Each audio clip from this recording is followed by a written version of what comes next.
मिसबा आया, मिसबा ने उससे बुरा हाल किया, क्योंकि मिसबा तो अच्छी खासी क्रिकेट खेला हुआ, मिसबा ने उससे बुरा हाल। अब आप ना पाकिस्तान टीम का टूर करेंगे, आप दोनों चुप करके यहाँ बैठेंगे, ठीक है, नौकरी करनी है करनी करें वरना यहाँ से जाएं। आपने तो उनको शौक पूरा कर दिया। अस्सलाम जी, कैसे हैं आप लोग? सब ठीक ठाक है, खैरियत से? एक दफ़ा फिर वेलकम टू तनवीर सेज। कुछ दिन के ब्रेक के बाद आते हैं, क्योंकि जाहिर सी बात आपको पता है कि बोल बोल के ज़रा थोड़ी सी थकावट भी हो जाती है, तो उसके लिए ज़रा थोड़ा सा रेस्ट लेना पड़ता है। खैर, पाकिस्तान की टीम जो है वो आज न्यूजीलैंड पहुंच गई है, ऑकलैंड में।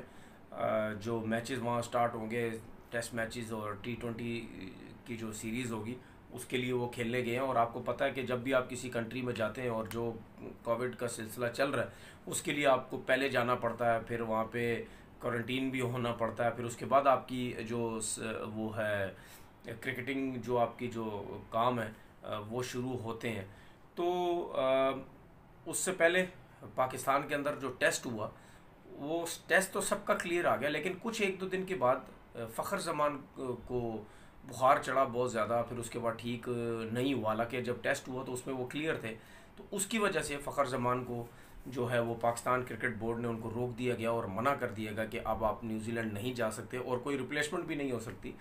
रिप्लेसमेंट वैसे करने की ज़रूरत क्या थी, क्योंकि वैसे इतने ज़्यादा प्लेयर जा रहे हैं, तो उसमें अगर एक आध प्लेयर नहीं जा रहा तो उसमें कोई ऐसी प्रॉब्लम नहीं है। एक आध जगह पे मुझसे पूछा गया कि जी फ़खर जमान जो है वो अगर पाकिस्तान टीम के साथ नहीं जाएंगे तो क्या पाकिस्तान टीम को नुकसान होगा? तो मैंने आगे से जवाब दिया, मैंने मेरे ख्याल में कोई नुकसान नहीं होगा, क्योंकि वो काफ़ी अरसे से खेल रहे हैं पाकिस्तान टीम में, चाहे ODI क्रिकेट हो चाहे T20 क्रिकेट हो, उनकी परफॉर्मेंस बिल्कुल भी ज़ीरो है, बिल्कुल अच्छी परफॉर्मेंस नहीं है। तो मेरे ख्याल है अगर किसी की फॉर्म है ही नहीं, थोड़ी बहुत भी नहीं है, तो अगर वो टीम के साथ नहीं भी जाएगा तो उससे पाकिस्तान टीम को कोई ज़्यादा नुकसान नहीं हो सकता। उससे पहले एक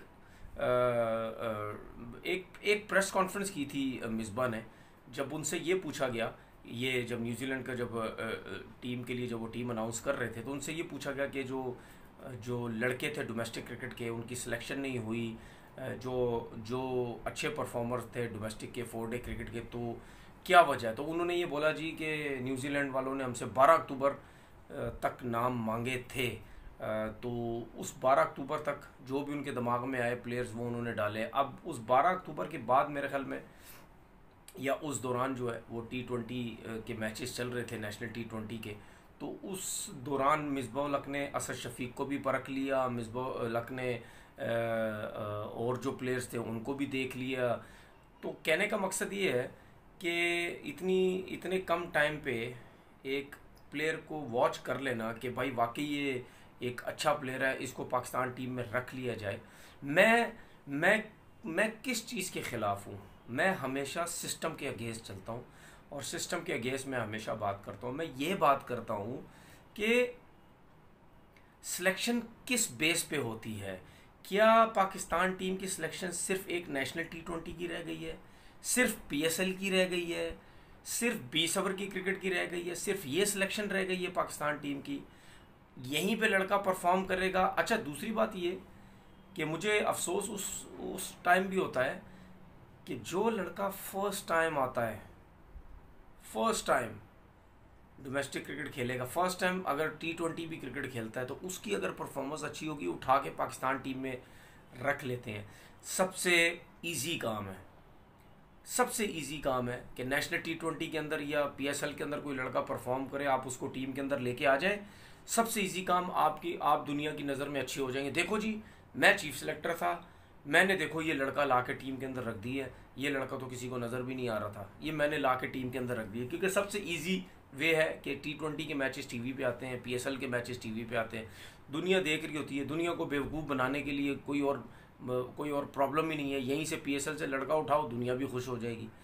अब ये जो लोग हैं जो वॉच करते हैं, इन बेचारों को तो कोई आइडिया ही नहीं है कि सबसे मेन चीज़ होती है आपकी 4 डे क्रिकेट। सबसे बड़ी जो परफॉर्मेंस होती है, और जो लड़का परफॉर्म करके डोमेस्टिक क्रिकेट में आता है दुनिया की दूसरी क्रिकेट के अंदर, वो 4 डे क्रिकेट के अंदर आता है, वो डोमेस्टिक क्रिकेट में आता है। PSL अपनी दुनिया की जो T20 क्रिकेट होती है डोमेस्टिक में, उससे आता है लड़का, मैं ये नहीं कहता, लेकिन जो उनकी टेस्ट टीम होती है उसके अंदर डोमेस्टिक के परफॉर्म किए लड़के भी होते हैं। जो उनकी वनडे की टीम होती है उसमें भी डोमेस्टिक के 4 डे क्रिकेट के परफॉर्म किए हुए लड़के भी होते हैं। तब जाके ये मिला के उनकी एक टीम बनी हुई होती है। हमारा सिस्टम ही उल्टा है। हम पीएसएल से, नेशनल T20 से लड़का उठाते हैं, उसी को वनडे खिलाते हैं, उसी को टेस्ट मैच खिलाने की कोशिश करते हैं। तो डोमेस्टिक के कितने 4 डे क्रिकेटर हैं। सऊद शकील कितना अच्छा परफॉर्म कर रहा है। नोमान जो लेफ्ट आर्म स्पिनर है वो कितना अच्छा 4 डे क्रिकेट में परफॉर्म कर रहा है। काशिफ भट्टी आपके सामने मिसाल है। बगैर खिलाए ये इस मिसबा उल हक ने उसको टीम से बाहर कर दिया। ये वही मिसबा है जो रोता था खुद सारी ज़िंदगी कि मुझे परफॉर्म किया हुआ है, मुझे टीम में नहीं खिलाते। अब ये जो समी असलम है, इस समी असलम की जो परफॉर्मेंस थी, अब कितना अफसोस हुआ है कि उसकी परफॉर्मेंस टेस्ट क्रिकेट के अंदर बुरी नहीं थी, लेकिन वो फिर भी वेट कर रहा था कि शायद टेस्ट क्रिकेट में मेरा नाम आ जाए, लेकिन उसका नाम नहीं आया। अब ये चीज़ें किन को देखने की ज़रूरत है? ये चीज़ें मिसबा उल हक को देखने की ज़रूरत है। इस तरह डोमेस्टिक क्रिकेट में बहुत और लड़के भी हैं कि जिनकी परफॉर्मेंस बड़ी ज़बरदस्त है। अब मुझे तो बहुत अफसोस हो रहा, बल्कि मुझे शर्म आ रही है कि एक पाकिस्तान क्रिकेट खेला हुआ लड़का, पाकिस्तान डोमेस्टिक भी खेलता रहा वो इतना अरसा, और वो छोड़ के अमेरिका जा रहा है। मतलब यानी किसी को अफसोस हो ना हो, किसी सिलेक्टर को अफसोस हो ना हो, मुझे तो बहुत शर्म आ रही है कि क्या क्या मतलब यानी अमेरिका जाएगा, क्या पाकिस्तान के बारे में बातें होंगी कि ये ऐसा मुल्क है जो परफॉर्म किया हुआ लड़का उनको कभी चांसेस ही नहीं देते। तो ये चीज़ें हमारे लोगों को सोचने की ज़रूरत है। ठीक है, जब हमारे लोग सिलेक्शन गलत करते हैं, मेरिट के लड़कों को टीम में नहीं लेके आते, तो पूरी दुनिया में बेइज्जती होती है। तो मिसबा उल हक साहब इन चीज़ों को भी देखो। वो निकाल रहा है टीम में जिसने खुद डोमेस्टिक क्रिकेट के धक्के खाए हुए हैं। अब जिस बंदे ने खुद डोमेस्टिक क्रिकेट के धक्के खाए हुए हों, वो डोमेस्टिक क्रिकेट का परफॉर्म किया हुआ काशिफ भट्टी उसको बगैर खिलाए ये टीम से बाहर कर दे, तो मेरे ख्याल है इससे ज़्यादा शर्म की और क्या बात हो सकती है कि वो मिसबा निकाल रहा है।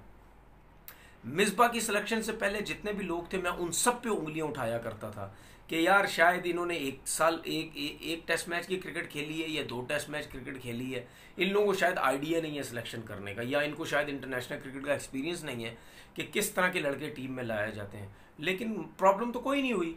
मिसबा आया, मिसबा ने उससे बुरा हाल किया, क्योंकि मिसबा तो अच्छी खासी क्रिकेट खेला हुआ। मिसबा ने उससे बुरा हाल किया। वो सिर्फ पसंद नापसंद, दूसरों की बातें सुन के, अपनी पत्नी उसकी सुनते भी है, कोई नहीं सुनते, इस तरीके से सिलेक्शन। अब मुझे एक चीज़ बताएं,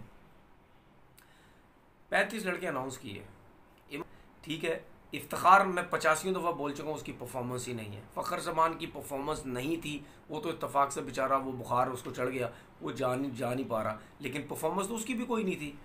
फ़हीम अशरफ, बेन स्टोक जिसको मैं कहता हूँ, वो भी न्यूजीलैंड जा रहा है। अब जब आप इन 4-5 लड़कों को जिनकी परफॉर्मेंसेज ही नहीं है, आप इनको जब टीम के साथ लेके जाएंगे, तो मिसबा उल हक साहब आपके ऊपर उंगलियां तो उठनी है ना। मेरे जैसा बंदा तो खामोशी से नहीं बैठ सकता, मेरे जैसा बंदा तो आप लोगों की सपोर्ट नहीं कर सकता बिला वजह की फजूल कि नहीं यार मिसबा ने बड़ा अच्छा काम किया। क्योंकि मैंने जो क्रिकेट खेली, देखी, सीखी, समझी, उस हिसाब से तो मैं ये समझता हूँ कि जो सिस्टम अच्छा होना चाहिए उस सिस्टम के हिसाब से मिसबा सही काम नहीं कर रहा। मैं तो ये बोलूँगा, अब मुझे नहीं पता कि आपके ये दोस्त यार जो हैं या और जो लोग हैं वो सिस्टम के ऊपर कितनी बात करते हैं या कितनी करते हैं, लेकिन मैं नहीं कर सकता। मुझे नहीं समझ आती। सिलेक्शन सारे गलत कर रहे होते हैं, ठीक है। प्रॉब्लम ये है, लोग ये कहते हैं कि यार सिर्फ 2-4-5 लड़कों की तो सिलेक्शन के ऊपर बात होती है, बाकी तो ऑलरेडी सिलेक्ट होते हैं। यार ये मुझे भी पता है, बाकी भी ऑलरेडी सिलेक्ट होते हैं, लेकिन वो जो 4-5 हैं वो भी क्यों ज़बरदस्ती टीम के अंदर आते हैं? उनकी जगह भी क्यों नहीं मेरिट का लड़का आता? सारी डिबेट ही उन्हीं 4-5 पे हो रही होती है, बाकियों पे थोड़ी डिबेट हो रही होती है। उन्हीं 4-5 पे तो प्रोग्राम में बैठे हुए सारे बातें कर रहे होते, वरना प्रोग्राम ही ना हो, कभी प्रोग्राम ख़त्म हो जाएंगे अगर हर चीज़ ही ठीक होने लग जाए। यहाँ पे आप दूसरे मुल्कों में देख लें, कितने प्रोग्राम्स होते हैं, कितनी डिबेट चलती है, क्या होता है। मैंने कभी नहीं देखा, मुझे नहीं समझ आती कि स्पेशली प्रोग्राम्स हो रहे हैं जी, फलाना हो रहा है जी, आए जी बैठे, क्या चीज़ गलत है, कौन गलत कर रहा है, कौन गलत नहीं कर रहा, मैंने तो कभी नहीं देखा कहीं पे भी। लेकिन यहाँ पे होता है, क्योंकि यहाँ पे चीज़ें गलत हो रही होती हैं, इसीलिए प्रोग्राम्स हो रहे होते हैं। उसके बाद ये तो चलो क्रिकेट की बात हो। अब मुझे एक चीज़ बताएं, असद शफीक साहब को मिसबा उल हक साहब ने टीम से निकाला, थोड़ा सा वेट करते ना, क्या जल्दी थी उसको टीम से ड्रॉप करने की, क्योंकि वो ज़िंदगी में पहली दफ़ा ड्रॉप हुआ 72 टेस्ट मैचेस के बाद, और आपने उस 72 टेस्ट मैचेस के बाद आखिरी 8 इनिंग में भी 350 हैं और आपने उसको ड्रॉप कर दिया। उसकी वजह है कि मिसबा ने लगता है उसके स्टैट्स देखे भी नहीं, और ना कभी उसके पास टाइम है स्टैट्स देखने का। उसके पास सिर्फ ये टाइम है कि नाइंसाफ़ियाँ किस तरह करनी है और जिसको नई टीम में लेके आना है उसके ऊपर ध्यान देना है बस। ठीक है, मिसबा साहब ने मुझे नहीं लगता कभी स्टैट्स देखे होंगे, उसने मुंह बंद कर दिए, 100 कर दिए। तो क्या हुआ, किसको नुकसान हुआ? पाकिस्तान टीम को नुकसान हुआ ना भाई। एक लड़का टेस्ट मैच इतने अरसे से खेल रहा है, उसका एक्सपीरियंस हमें ज़रूरत थी, आपने उसको टीम से बाहर कर दिया। दूसरी चीज़, ये तो मैंने क्रिकेटर्स की बात कर ली, जो सिलेक्शन होती है, जिन क्रिकेटर्स को गलत लाया जाता है। ठीक है, अब मैं बात करता हूँ शाहिद असलम की और मंसूर राना की। ये शाहिद असलम और मंसूर राना ज़माने से ये नेशनल क्रिकेट अकेडमी में बैठे हुए, ये वहाँ से हिलते ही नहीं थे। इनको वहाँ नौकरियाँ दी गई, ये वहाँ बैठे रहे वहाँ पे। ठीक है, ये इन्होंने अली ज़िया साहब हो गए, मुदस्सर नज़र हो गए, ठीक है, मोहसिन कमाल साहब, पता नहीं कौन कौन, इन सब के साथ इन्होंने काम किया। मोहसिन कमाल तो अभी भी शायद किसी टीम के साथ है, जान ही नहीं छोड़ रहे, कोई बुढ़े हो गए सारे, लेकिन जान कोई नहीं छोड़ रहा। ठीक है, अब इनका एम क्या था? देखिए, जिस तरीके से हमारे जो पुराने क्रिकेटर्स हैं ना, इनका एक एम होता है।